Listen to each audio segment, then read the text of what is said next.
Have you ever noticed this? Your child is cheerful at home. They're talking nonstop, asking endless questions, making everyone laugh. But the moment a guest arrives, everything changes. They hide behind your leg, they avoid eye contact, they refuse to answer even the simplest question.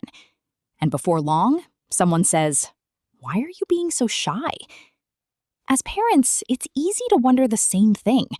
They were perfectly fine 5 minutes ago. What happened? It can even feel a little embarrassing. You want your child to say hello, smile, or at least acknowledge the person standing in front of them. But instead, they stay quiet. The interesting part is, most of the time, nothing is wrong. Your child hasn't suddenly become shy. They're doing something much more important. They're trying to figure out whether this person feels safe. Not physically safe, emotionally safe. And that's something children experience very differently from adults. As adults, we usually decide how we feel about someone within a few moments. We notice their smile, their tone of voice, whether they seem friendly. Children are paying attention too, but they're noticing completely different things. They notice how loud someone speaks, how quickly they walk toward them, whether they kneel down or tower over them, whether they're being given time to settle in or expected to interact immediately.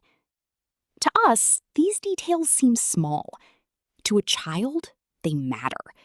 Because children aren't trying to impress people. They're trying to understand them. Imagine walking into a room where you don't know anyone. No one is being rude. Everyone seems kind. Even then, you probably wouldn't start sharing stories with complete strangers within the first minute. You'd look around first. You'd observe. You'd get a feel for the room. Children do exactly the same thing. The only difference is that adults often mistake that observation for shyness. There's another reason children sometimes become quiet around certain people. Their world is built on familiarity. Think about bedtime. Most children want the same story, the same blanket, the same routine. Not because they dislike change, but because knowing what comes next helps them relax. People work the same way.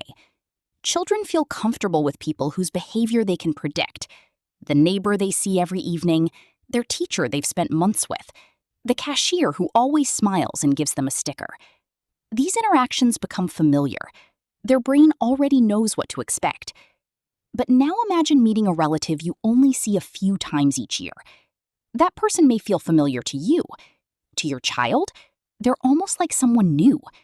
Different voice, different house, different way of talking, different expectations. Their brain simply needs a little time to understand the situation. That pause isn't a sign of poor social skills.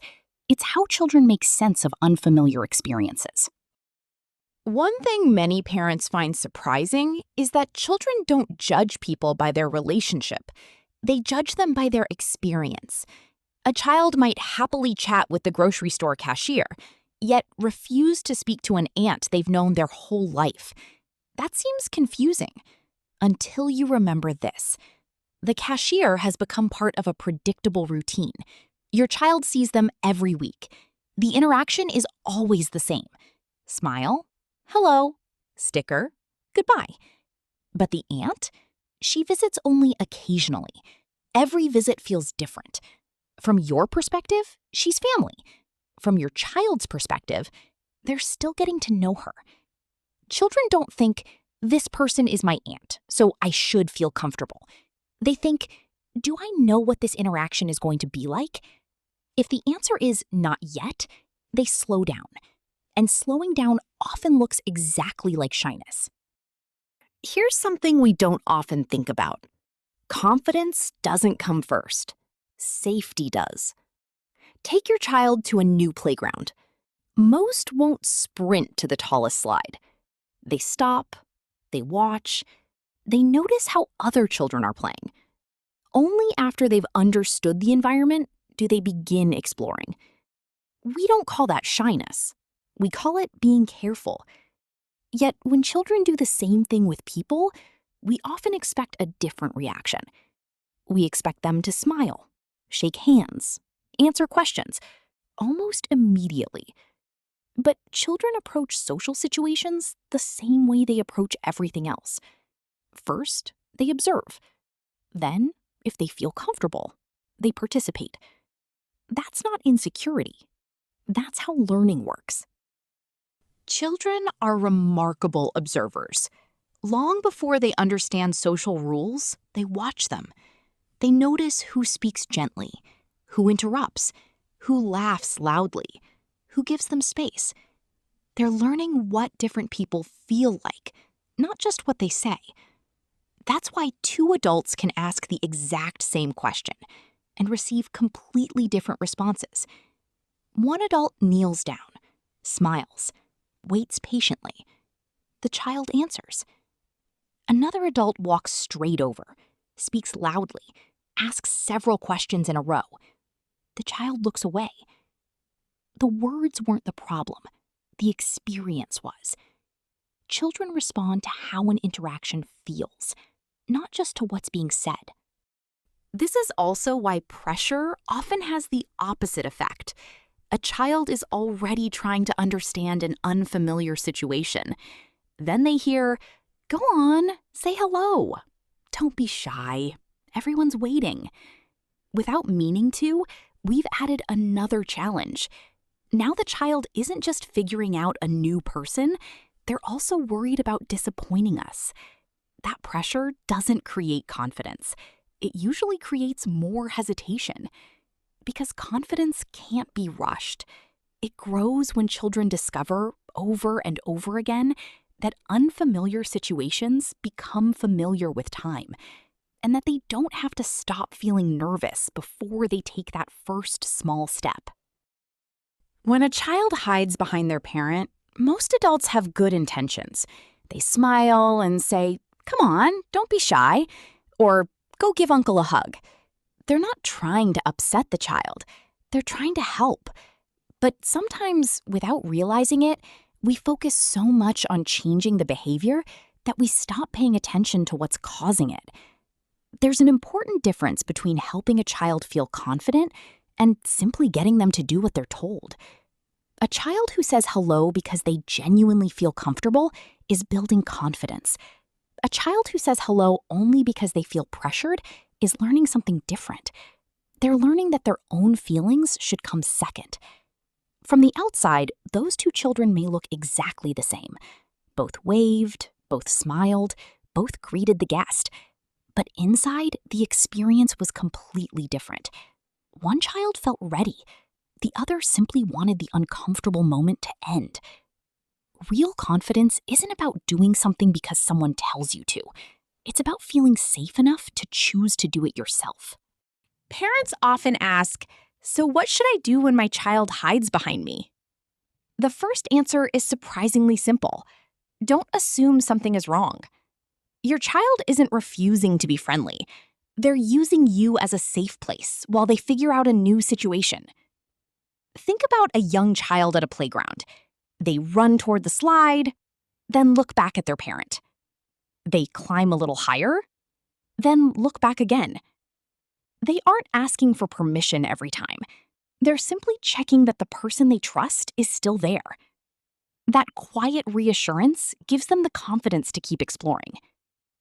Social situations work much the same way. When children know they have someone they can return to, unfamiliar people become less overwhelming. Ironically, children who feel less pressure to leave their parent's side often do it sooner. Not because they were pushed, but because they felt secure enough to take that step on their own.